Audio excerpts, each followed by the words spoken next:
Bienvenidos a un nuevo espacio de Desafíos Comerciales. Hoy queremos contarles un poco sobre lo que ha sido el proceso de internacionalización del negocio cárnico de la mano de los reales protagonistas de este maravilloso viaje. Recordemos que estas conversaciones son muy valiosas y nos permiten apalancar la cultura del negocio. Hoy hablaremos un poco de lo que ha sido este proceso en Estados Unidos, en Panamá, desde las marcas, enfocado mucho más en el segmento B2C, que recordemos que va dirigido directo a consumidor, y de lo que ha sido este proceso de la exportación de carnes frescas desde el segmento B2B, que va dirigido directamente a otros negocios. Me acompañan también Sasa, que es especialista en marcas y que ha trabajado extensamente en la llegada pues, del mercado en América, y también nos acompaña Jonathan, que recientemente ingresó pues al negocio y que es líder hoy de gestión de ventas internacionales. 141 días. Ah, bueno, excelente que los lleves ahí súper contados. Sí. Y pues Sergio y yo, que venimos a contarles un poco de lo que ha sido este proceso también de internacionalización, sobre todo desde el reto de carnes frescas. ¿Cómo ha sido esa experiencia con la categoría de carnes frescas? ¿Por qué se dio este proyecto internacional? ¿Y cuáles han sido cuáles eran esos principales objetivos que necesitábamos lograr? Iniciamos nosotros en carnes frescas en el año 2015, más o menos, básicamente con un proyecto de optimización, se llamó, que buscaba básicamente disminuir el costo de la materia prima de res. Eso nos iba a generar una cantidad de volumen muy relevante a comercializar, y el mercado colombiano veíamos que no tenía las capacidades para absorber todo ese volumen.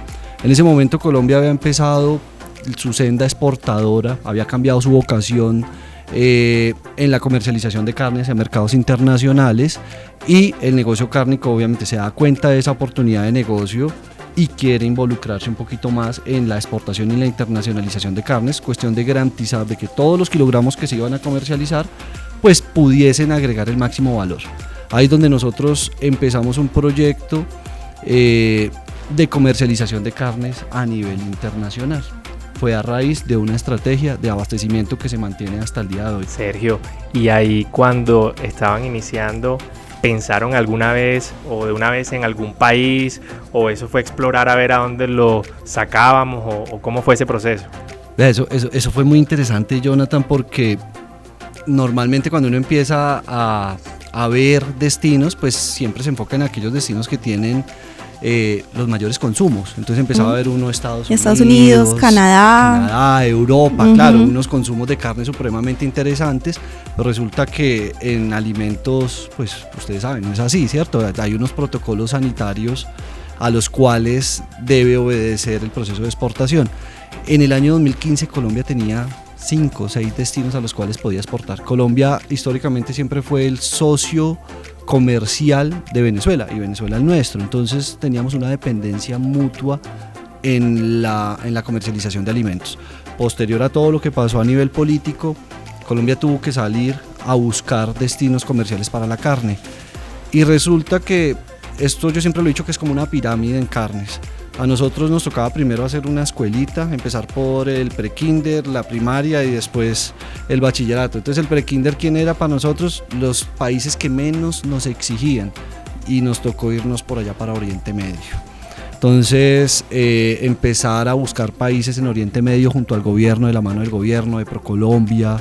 Ese fue el camino. Los protocolos sanitarios eran los que nos dictaban qué países podíamos ir a exportar. Sergio, no tú era nos lo que queríamos. Me contaste, pues obviamente cuando empecé en este maravilloso viaje, que les tocó hacer una rueda técnica junto con el gobierno colombiano, que les tocó así literal maletear. Contanos un poquito como esa historia de, ya también metiéndonos un poquito en el tema cultural, que todos pensamos que pues es complejo, pero con esto, sobre todo con estos países como tan distintos a nosotros, ¿cómo fue? Sí, eso fue maleteo literal, en ese momento con la gerencia de abastecimiento en el año 2016. Fuimos a la primera gira comercial que hizo Colombia de carnes de res. Fue una gira en todo Oriente Medio. Estuvimos en Egipto, estuvimos en Líbano, en Jordania, en Turquía, Israel.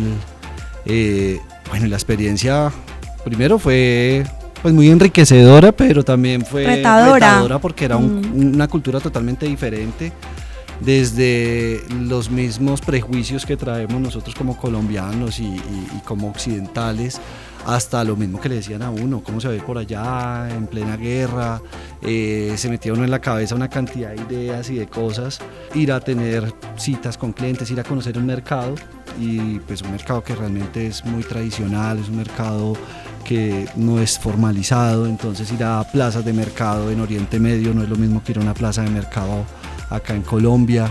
Fue una experiencia bien bonita, pero con muchos choques culturales también, y muchas experiencias que ya después uno se ríe, pero que en su momento fueron un poco traumáticas.